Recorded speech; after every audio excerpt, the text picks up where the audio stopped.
Well, hello everybody and welcome back to the channel. Thank you so much for being here. If you are new to the channel, my name is Sophia and I make book-related videos, mainly videos about mystery thriller books, but a little bit of everything. And today I am back with my summer statistics video.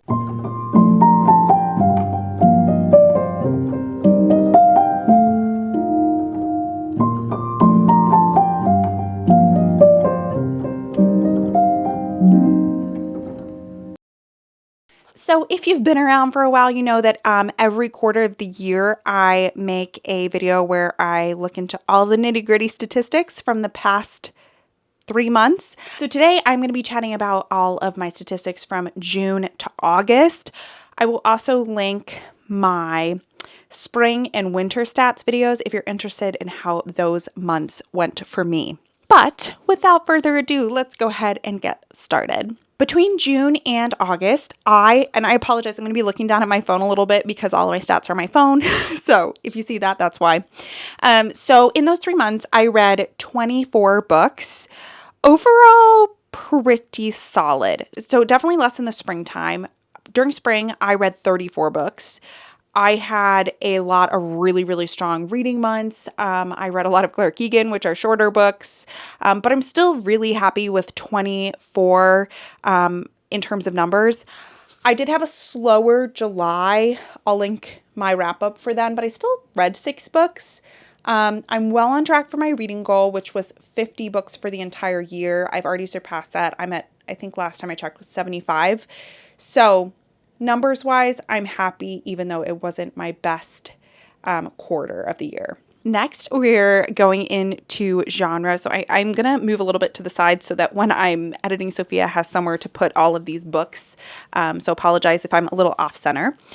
So overall, I read 8 mystery thriller books, 8 literary fiction books, 4 general fiction books. I always have trouble differentiating those. So if you have a good method, other than just looking to see what somebody put in Goodreads, let me know. 1 true crime, 1 romance, 1 dystopian, and 1 historical fiction-ish, however, very strongly based on a true story. So this breakdown is very me. So mostly mystery thriller and literary fiction. That is how I usually am. I've been, as the year goes on and on, I've been wanting to read more mystery thrillers. So I expect that my fall wrap up will have more of that. But overall, pretty happy with this breakdown. Of the 24 books that I read 2 completely on audio. I did read little bits of a lot of the other ones on audio, but 2 fully on audio. 22 were physical, 3 were from the library, which I need to use the library more.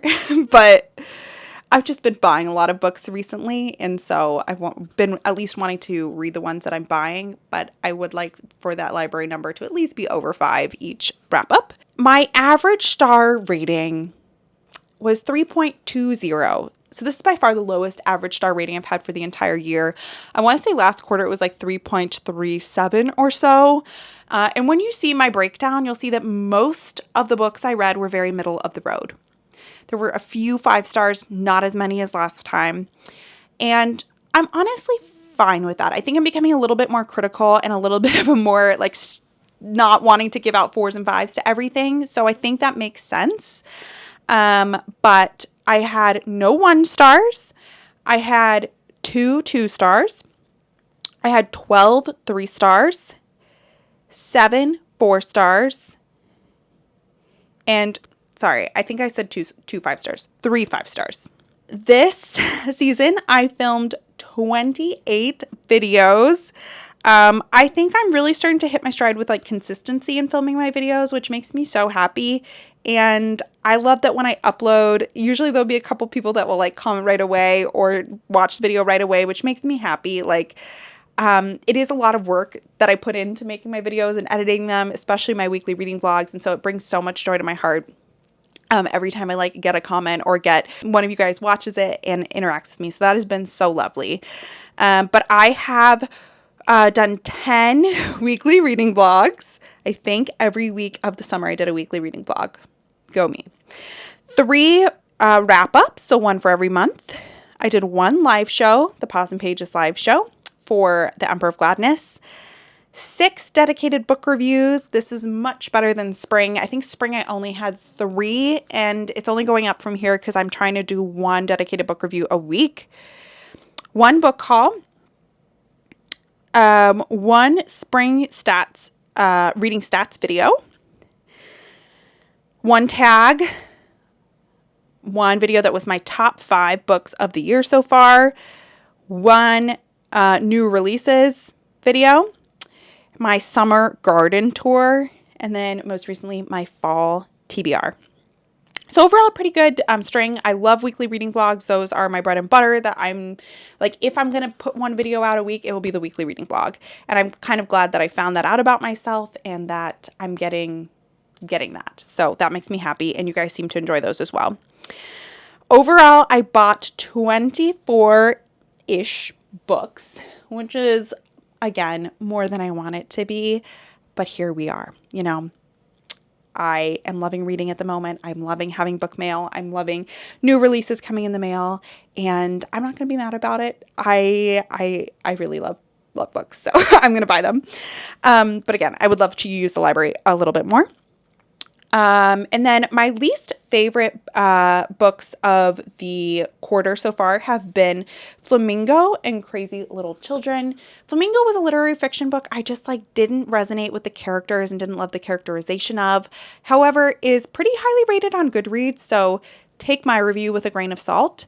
I don't have a dedicated review, but I do chat about this in my August wrap up. So if you want more of my thoughts, go there. And then also Crazy Little Children. Or Little Crazy Children, I don't remember. This is a true crime book that was a little bit too info dumpy and had the author put himself into the book a bit too much, particularly with very weird COVID commentary that I just didn't need. It wasn't terrible. It just didn't work for me. And then my favorites of the quarter so far have been All the Dangerous Things, which is a Stacey Willingham book that I absolutely adored. A mystery thriller book about a missing child. And Careless was a literary fiction book about a 15-year-old girl in London who becomes pregnant and kind of what she ends up doing with that. So overall, I'm really happy with how this reading season went. There were some ups, there were some downs, but I'm right on track with where my numbers need to be. I have some new favorite books that I really enjoyed this season. I'm finding my stride with my filming and also with what I like to read, which is mystery thrillers at the moment. So yeah, thank you so much for watching this video. I would love to know, do we share any of favorite books or least favorite books from the last quarter? Have you read them at any point in your life? The ones that I loved or didn't love? Let me know in the comments. And with that, I will see you guys very soon with another video.